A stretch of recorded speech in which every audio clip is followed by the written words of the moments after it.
నమస్తే, welcome to TV A9. నేను దీప్తి మధుసూదన్ రెడ్డి. కొన్ని నెలల క్రితం బంగ్లాదేశ్ మాజీ ప్రధాని షేక్ హసీనా తన పదవికి రాజీనామా చేసి దేశాన్ని విడిచి పారిపోయిన తర్వాత నుండి బంగ్లాదేశ్లో పరిస్థితులు పూర్తిగా మారిపోయాయి. తను రాజీనామా చేసింది, దేశాన్ని విడిచిపెట్టి వెళ్ళిపోయింది, ఇక పరిస్థితులు సర్దుమణుగుతాయి అనుకున్న తరుణంలో ఇక ఆ గొడవలు కాస్త హిందువుల వైపుకు టర్న్ అయిపోయాయి. అక్కడున్నటువంటి మైనారిటీ హిందువులని అతి దారుణంగా హింసిస్తున్నారు. హిందువులు కనిపిస్తే చాలు వాళ్ళని కొట్టడాలు, చంపేస్తామని బెదిరించటాలు, వాళ్ళ చేతులకి ఏదైనా దేవుళ్ళకు సంబంధించిన తాయెత్తులో దారాలో ఏవైనా కనిపించినా కూడా వెంటనే వాటిని కట్ చేయటాలు, కొట్టడాలు, కొన్ని చోట్ల చంపేసిన పరిస్థితులు కూడా ఉన్నాయి. ఈ దాడులు అనేవి అసలు తగ్గుముఖం పట్టిందే లేదు. అసలు దీని గురించి ప్రశ్నించే వాళ్లే లేరు.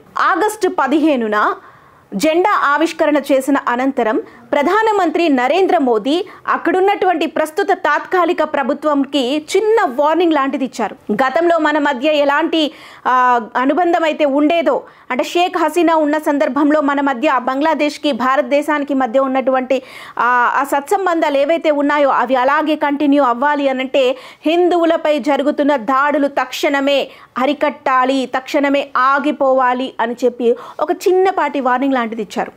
అనంతరం కొంతవరకు సర్దుమణిగాయి. ఇక ఆ తర్వాత మళ్ళీ పేటరేగిపోయారు. హిందువులు కనిపిస్తే చాలు దారుణంగా హింసిస్తున్నారు. మరి ఇలాంటి పరిస్థితుల్లో గత కొన్ని నెలలుగా బంగ్లాదేశ్లో హిందువులపై జరుగుతున్న ఇలాంటి దాడులని ఇస్కాన్ సంస్థ తీవ్రంగా వ్యతిరేకిస్తూ వచ్చింది. అంతేకాకుండా హిందువులపై దాడులకి వ్యతిరేకంగా నిరసనలు కూడా చేసింది. ఈ క్రమంలోనే బంగ్లాదేశ్ జాతీయ జెండాను అవమానించారని, బంగ్లాదేశ్ జెండా కంటే ఇస్కాన్ జెండాను ఎత్తులో ఎగరవేశారన్న ఆరోపణలతో ఇస్కాన్ ప్రతినిధి చిన్మోయ్ కృష్ణదాస్ ప్రభుతో పాటు మరికొంతమందిపై దేశద్రోహం కేసులు నమోదు చేసింది బంగ్లాదేశ్ తాత్కాలిక ప్రభుత్వం. ఆ తర్వాత ఢాకా ఎయిర్పోర్ట్లో ఆయనని అరెస్ట్ కూడా చేసింది. దీంతో తీవ్ర ఉద్రిక్తతలకు దారితీసింది. చిన్మోయ్ అరెస్టుని వ్యతిరేకిస్తూ బంగ్లాదేశ్లోని హిందువులు భారీగా నిరసనలు, ఆందోళనలు చేపడుతున్నారు. కృష్ణదాస్ ప్రభు అరెస్టుపై భారత్ కూడా తీవ్ర ఆందోళన వ్యక్తం చేసింది.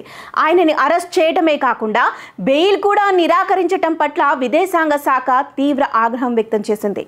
శాంతియుతంగా నిరసన వ్యక్తం చేస్తున్న మైనారిటీలపై దాడులు చేయటం తగదని స్పష్టం చేసింది.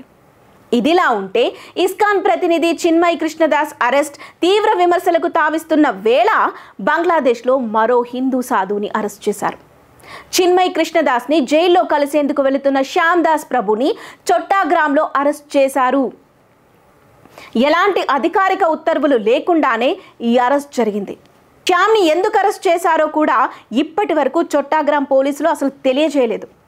చిన్మయ్ కృష్ణదాస్ని దేశద్రోహం కేసులో అరెస్ట్ చేయడంపై ఇప్పటికే ప్రపంచవ్యాప్తంగా ఉన్న హిందువులు ఆందోళన వ్యక్తం చేస్తున్న ఈ నేపథ్యంలో శ్యామ్ ప్రభుదాస్ అరెస్ట్ మరింత చర్చనీయాంశమవుతుంది. ఇస్కాన్కు చెందిన హిందూ పూజారులు, సభ్యులను అరెస్ట్ చేస్తుండటంతో ఎప్పుడు ఏం జరుగుతుందో అన్న భయం మైనారిటీలో వ్యక్తమవుతుంది. ఈ నేపథ్యంలో భారత్కు బయలుదేరిన ఇస్కాన్ సభ్యులు 63 మందిని బంగ్లాదేశ్ ఇమిగ్రేషన్ అధికారులు అడ్డుకున్నారు. ఇక్కడే ఉంటే తమ పరిస్థితి ఏమైపోతుందో, అందరిలాగే తమని కూడా అరెస్ట్ చేస్తారేమో, హింసిస్తారేమో, శారీరక ఇబ్బందులు పెడతారేమో అని భయపడిపోయినటువంటి కొంతమంది భారత్కి తిరిగి వద్దామనే ప్రయత్నం చేస్తున్న క్రమంలో వారిని అక్కడ అడ్డుకున్నారు. ఇమిగ్రేషన్లో సరైన ధ్రువపత్రాలు ఉన్నప్పటికీ కూడా బెనోపోల్ సరిహద్దు చెక్పోస్ట్ వద్ద వారిని ఆపేశారు. అనుమానాస్పదంగా ప్రయాణిస్తున్నారనే కారణంతో వారిని దేశం వీడేందుకు అనుమతించలేదని స్థానిక మీడియా చెబుతోంది. నిజంగా అంతే అంటారా? వారిని కావాలని అడ్డుకున్నారు. ఇదంతా ఒక సాకు మాత్రమే. మరి ఇలాంటి అరెస్టుల వరకే వీళ్ళు ఆగిపోయారా? లేదు, హిందూ ఆలయాలను కూడా ధ్వంసం చేస్తున్నారు.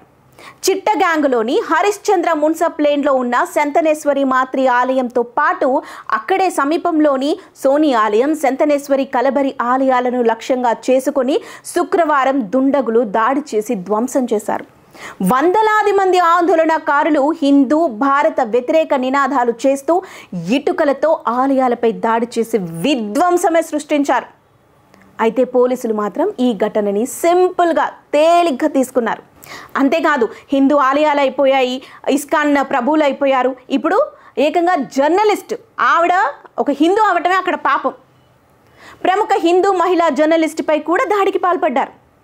బంగ్లాదేశ్ని భారత్లో భాగం చేసేందుకు అన్ని విధాలా ప్రయత్నిస్తున్నారంటూ ఆరోపిస్తూ బంగ్లాదేశ్ సీనియర్ జర్నలిస్ట్ మున్నీ సాహాని గుంపుగా ఓ రాత్రి ఢాకాలో చుట్టుముట్టేశారు. ఒక భారతీయ ఏజెంట్ అంటూ మాజీ ప్రధాని షేక్ హసీనాకి మద్దతుదారని ఆ మూక ఆరోపిస్తుంది.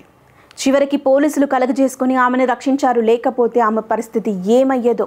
ఒకటా రెండా హసీనా దేశం విడిచి వెళ్ళిపోయినప్పటి నుంచి ఒకటి కాదు రెండు కాదు హిందువులపై అనేక దాడులు జరిగాయి.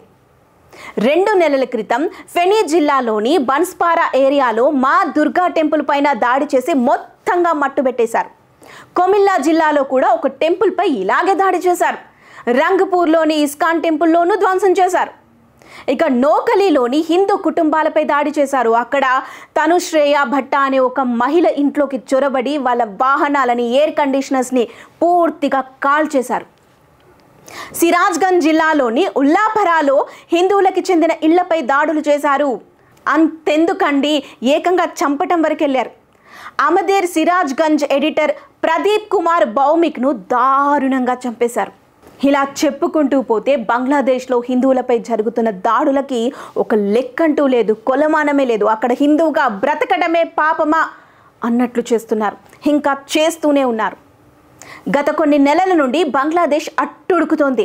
రిజర్వేషన్ కోటా విషయమై అంతంత మాత్రంగా మొదలైన ఈ ఆందోళనలు రాను రాను తీవ్రమైపోయాయి.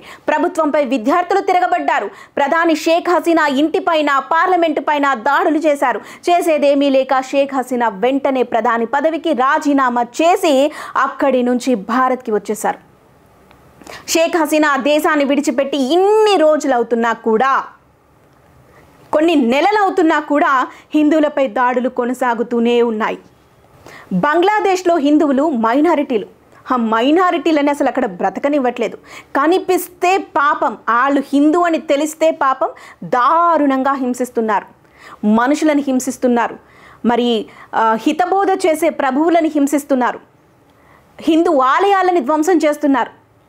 ఒకరా ఇద్దరా ప్రతినిధులుగా ఉన్నటువంటి జర్నలిస్టులని, మనుషులని దారుణంగా కొడుతున్నారు, చంపేస్తున్నారు. ఎన్ని రోజులు ఇలాగా? దీనిపై ఖచ్చితంగా భారత ప్రభుత్వం ఒక హిందూ దేశంగా రియాక్ట్ అవ్వాల్సిందే. ప్రస్తుత తాత్కాలిక ప్రభుత్వమైనటువంటి యూనస్కి ఒక గట్టి వార్నింగ్ ఇవ్వాల్సిందే, గట్టిగా బుద్ధి చెప్పాల్సిందే. మీరేమంటారు? బంగ్లాదేశ్లో హిందువులపై దాడులు ఆగాలంటే ఏం చేయాలి? మీ ఒపీనియన్ని ఖచ్చితంగా కామెంట్ రూపంలో మాకు తెలియజేయండి.